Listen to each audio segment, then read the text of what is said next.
Stoïcisme et confiance en soi, retrouver sa force intérieure sans l'aide du monde. Le stoïcisme et la confiance en soi est une union puissante. Elle repose sur l'idée simple et profonde que la véritable force ne vient pas de ce que les autres disent de nous mais de ce que nous nous accordons à nous-mêmes. Le stoïcien ne cherche pas l'approbation du monde. Il cherche l'alignement avec ses principes. L'année la confiance. Une confiance solide. Une confiance silencieuse. Une confiance qui ne tremble pas lorsque les vents extérieurs se lèvent. Le stoïcien comprend qu'il n'a pas besoin d'être vu pour exister. Il n'a pas besoin d'être applaudi pour continuer. Il n'a pas besoin d'être entouré pour avancer. Sa boussole est intérieure. Il sait que l'opinion publique change comme la météo mais que sa dignité repose sur des bases plus solides. Il ne cherche pas à briller. Il cherche à être juste. Et cela suffit. Cultiver la confiance en soi selon le stoïcisme, ce n'est pas clamer sa valeur à haute voix. C'est la vivre chaque jour avec calme et constance. C'est tenir ses engagements même quand personne ne regarde. C'est affronter les difficultés sans se plaindre. C'est choisir l'effort plutôt que la facilité. C'est préférer l'authenticité au masque. C'est refuser de se comparer. C'est avancer sans bruit. Sans excès. Sans ego. Le stoïcisme enseigne que l'on ne contrôle que peu de choses dans ce monde. Mais parmi ces choses, il y a nos pensées, nos choix, nos actes. C'est là que réside notre pouvoir. En les exerçant avec sagesse, nous renforçons chaque jour la confiance en notre propre capacité à bien vivre. Non pas selon les critères de la société mais selon la vertu, la droiture, la paix intérieure. Le stoïcien n'attend pas d'avoir confiance pour agir. Il agit pour avoir confiance. Il sait que la force vient de l'action répétée. Il sait que l'estime de soi ne tombe pas du ciel. Elle se forge comme un métal. À travers la persévérance. À travers les épreuves. À travers les choix courageux.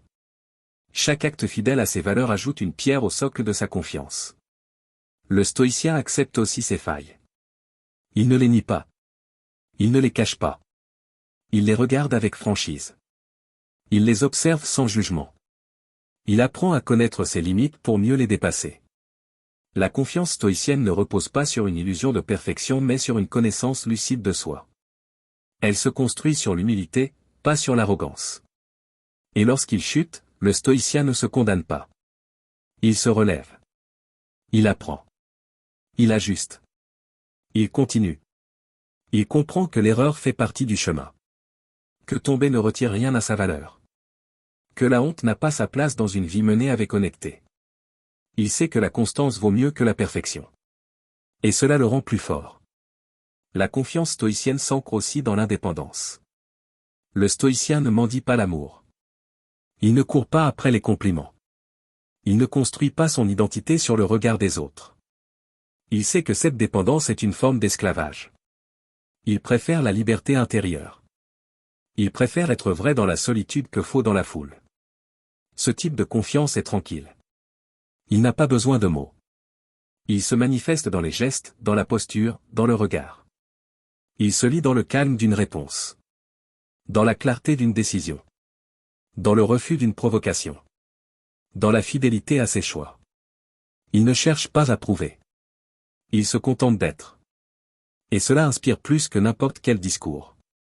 Le stoïcien ne confond pas confiance et invulnérabilité. Il sait que la peur existe. Que le doute surgit. Que la fatigue l'atteint parfois. Mais il ne s'y laisse pas enfermer. Il traverse.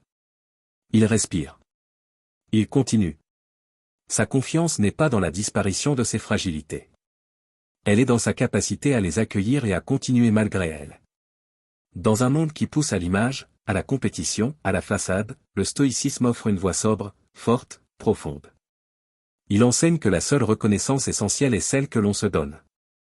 Que la seule comparaison utile est celle avec soi-même. Que la seule quête durable est celle de l'alignement entre pensée et action. Le stoïcien médite chaque jour sur ses progrès, sur ses écarts, sur ses intentions. Il affine son regard sur lui-même. Il apprend à se connaître sans se juger. Il se parle avec rigueur mais aussi avec bienveillance. Il ne cherche pas à être parfait. Il cherche à être vrai. Et dans cette sincérité naît une force qu'aucune flatterie ne peut égaler. Ce chemin demande du temps. Il demande du courage. Il demande du silence. Mais il mène à une confiance que rien ne peut acheter. Une confiance enracinée. Une confiance apaisée. Une confiance qui ne s'effondre pas à la moindre critique ni à la première difficulté. Une confiance qui permet de se tenir droit dans l'adversité, dans l'incertitude, dans la solitude. Le stoïcisme ou confiance en soi n'est pas un concept abstrait. C'est une pratique. C'est une manière de vivre. C'est un art de se tenir face à soi-même, face au monde, face à l'éphémère. C'est un choix quotidien de sobriété, de lucidité, de fermeté. C'est une invitation à ne plus dépendre du bruit extérieur pour sentir sa propre valeur. Si vous sentez que votre confiance vacille, ne cherchez pas à la reconstruire dans les regards, dans les likes, dans les éloges. Tournez-vous vers le calme. Tournez-vous vers vos valeurs. Tournez-vous vers la vérité de votre être. C'est là que se trouve la source. C'est là que s'enracine une force que personne ne pourra vous retirer.